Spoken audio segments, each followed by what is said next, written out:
क्षणिक देह सुख पाई जड़े नाबालिकांकु करिथिला दुष्कर्म।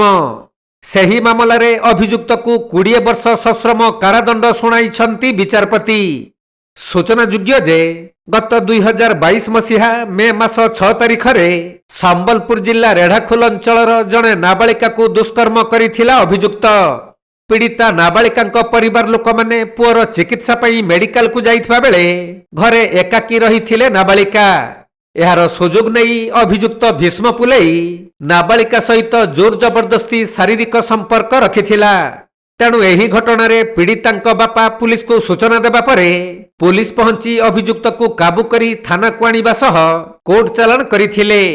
आउ अभियुक्त युवक जनक विचाराधीन कैदी भावे थिबा बेले एही मामलार समस्त साक्ष्य और प्रमाण को भित्ति करी अभियुक्तଙ୍କ विरुद्ध रे 20 वर्ष सश्रम कारादंड दे शुणाइछंती कोर्टर विचारपति।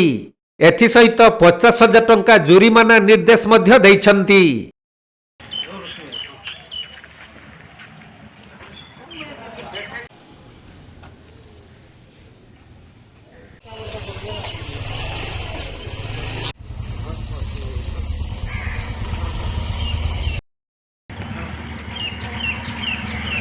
संबलपुर जिला रेढ़ाखोलू विनोद कुमार सेठी रिपोर्ट कोणार्क लाइव।